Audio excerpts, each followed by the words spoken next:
Rajasthan Royals और Sunriser Hyderabad को है अपनी दूसरी ट्रॉफी की तलाश।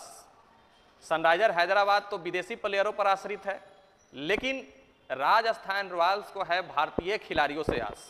जी हाँ, राजस्थान रॉयल्स भारतीय यंग युवा प्लेयरों पर अपना पूरा का पूरा बल्लेबाजी क्रम सजा करके रखा है।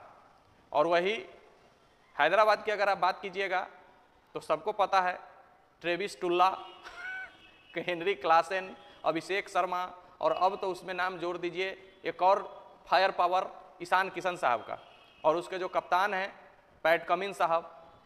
तो हैदराबाद हमेशा से विदेशी प्लेयरों पर आश्रित रही है, लेकिन राजस्थान रॉयल्स की अगर आप बात कीजिएगा तो राजस्थान रॉयल्स यशस्वी जायसवाल, संजू सैमसन, रियान पराग, ध्रुव जुरेल और अब की बार 13 साल के प्लेयर जो कि बिहार के वैभव सूर्यवंशी साहब को खरीदा है उन्होंने, इन पर उनका पूरा का पूरा दारोमदार होगा। शुभम दुबे को उन्होंने लिया है जो कि अनकैप्ड इंडियन प्लेयर है। उनके गेंदबाजी में विदेशी प्लेयर खेल सकते हैं। संदीप शर्मा के साथ साथ जोफ्रा आर्चर है उनके साथ, महेश तीक्ष्णा स्पिन डिपार्टमेंट संभालेंगे। इसके अलावा सनराइजर हैदराबाद की गेंदबाजी भी पैट कमिंस के साथ साथ मोहम्मद शमी जो तुरुप के इक्के साबित हो सकते हैं हैदराबाद के लिए।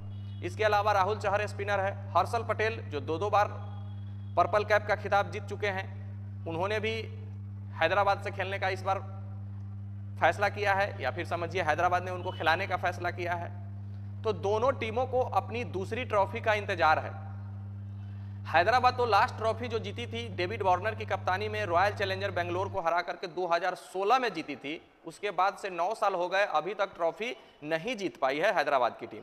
हालांकि पिछली बार कलकत्ता नाइट राइडर्स के खिलाफ उन्होंने फाइनल खेला था, लेकिन फाइनल में कुछ खास परफॉर्मेंस नहीं रह पाई थी और उन्होंने फाइनल मुकाबला हार गया था।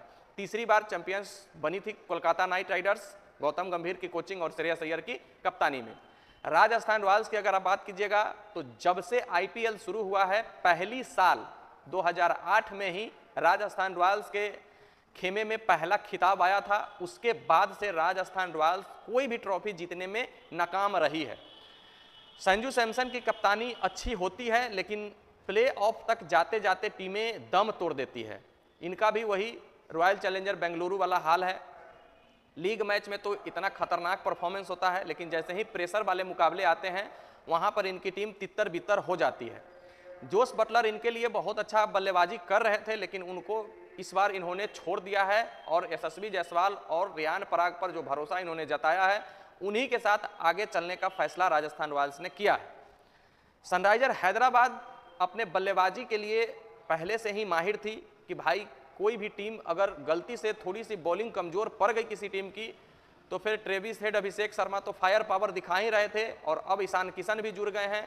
नीतीश रेड्डी तो ऑलरेडी फॉर्म में है, हेनरी क्लासन बीच में आते हैं। गेंदबाजी की तो हम बात नहीं कर रहे हैं, लेकिन बल्लेबाजी की अगर आप बात कीजिएगा तो हैदराबाद सिर्फ और सिर्फ 1 से लेकर 6 तक सिर्फ छक्के मारने वाले बल्लेबाज ही रखे हैं। अगर इस सीजन कोई टीम 300 बनाने के काबिल है तो वो हैदराबाद है। पिछली बार 250 का स्कोर, 250 प्लस स्कोर 3 बार पार कर गई थी हैदराबाद की टीम, लेकिन उनको शायद एक मलाल हो गया होगा कि भाई हम 300 नहीं बना पाए, तो इस बार उन्होंने 300 बनाने का सोचा है और उस फायर पावर में और फायर पावर जोड़ करके वाइल्ड फायर हो गया है हैदराबाद की टीम। अब बताइए ना, ट्रेविस हेड और अभिषेक शर्मा, इन दोनों में से किससे बचोगे आप? अगर किसी एक को आउट कर भी दिए तो फिर उसके बाद आएगा ईशान किशन, उसको अगर आउट कर भी दिए तो फिर उसके बाद आएगा आपको हेनरी क्लासेन, उसके बाद आएगा आपको नीतीश रेड्डी। भाई किससे किससे बचोगे? बॉलर की तो बखिया उधेर देगी। और अगर सपाट पिच मिल गई वानखेड़े जैसे, बेंगलोर जैसे, तो 300 बनना तो पक्का ही समझ लीजिए। और पैट कमिंस की कप्तानी तो सबको पता है। तो हैदराबाद अपनी दूसरी ट्रॉफी क्या इस बार जीत सकती है, या राजस्थान रॉयल्स भी अपना दारोमदार पेश कर रही है कि हम भी ट्रॉफी जीतने के काबिल है? दोनों की टीम बैलेंस टीम नजर आ रही है। राजस्थान रॉयल्स के जो अब कोचिंग करेंगे वो राहुल द्रविड़ साहब करेंगे। राहुल द्रविड़ साहब पहले भी राजस्थान रॉयल्स के लिए खेल चुके हैं। राहुल द्रविड़ साहब की कोचिंग में भारत T20 वर्ल्ड कप जीती थी। उसके बाद से राजस्थान रॉयल्स ने राहुल द्रविड़ को अपना मेंटोर चूज किया है, और अब राहुल द्रविड़ साहब की कोचिंग में ऐसा लगता है कि राजस्थान रॉयल्स के प्लेयर ग्रूम करेंगे और इस बार अपना दूसरा ट्रॉफी उठाने में शायद कामयाब हो जाए। बाकी आप लोग कमेंट करके जरूर बताइएगा कि क्या राजस्थान रॉयल्स अपनी इस टीम के साथ ट्रॉफी जीत पाएगी, या पैट कमिंस फिर सारी 9 टीमों को चुप कराने में कामयाब होंगे। ये तो वक्त बताएगा, लेकिन जो इन दोनों का पहला ही मुकाबला है वो 23 मार्च को डे में खेला जाएगा। रात में चेन्नई और मुंबई का मैच है, लेकिन दिन में राजस्थान रॉयल्स और हैदराबाद का मैच है। उसी दिन पहले ही मैच में पता चल जाएगा कि कौन सी टीम भारी है, कौन सी टीम हल्की है, किसके प्लेयर फॉर्म में है और किसके प्लेयर ऑन फॉर्म है। ईशान किशन की बात कीजिएगा तो अभी उन्होंने जो प्रैक्टिस सेशन चल रहा है हैदराबाद में, प्रैक्टिस सेशन में जबरदस्त बल्लेबाजी करते हुए नजर आ रहे हैं। ईशान किशन की लाइफ इंटरनेशनल क्रिकेट से अभी बहुत दूर हो चुकी है। आपको जैसे पता होगा कि बीसीसीआई ने ईशान किशन को कॉन्ट्रैक्ट लिस्ट से बाहर कर दिया है। श्रेयस अय्यर भी बाहर थे, लेकिन श्रेयस अय्यर का किस्मत चमक गया। श्रेयस अय्यर उसके बाद से चैंपियंस ट्रॉफी खेले, वहां पर सबसे हाईएस्ट स्कोरर रहे। उसके बाद से 26.75 करोड़ में उनको पंजाब की टीम खरीदी और उनको कप्तान बनाया है। तो श्रेयस अय्यर साहब तो चमक पड़े हैं, श्रेयस अय्यर साहब की गाड़ी चल पड़ी है, लेकिन ईशान किशन की गाड़ी अभी भी आईपीएल तक ही रुकी हुई है। अब उनको आईपीएल में हर हाल में बेहतर प्रदर्शन करना होगा ताकि उनका भी इंडियन टीम में जगह फिर से बन पाए। अब वैभव सूर्यवंशी जो कि देखने लायक प्लेयर होंगे राजस्थान रॉयल्स के लिए, जो कि मात्र 13 साल का है। आपने प्रचार भी देखा होगा महेंद्र सिंह धोनी और संजू सैमसन का।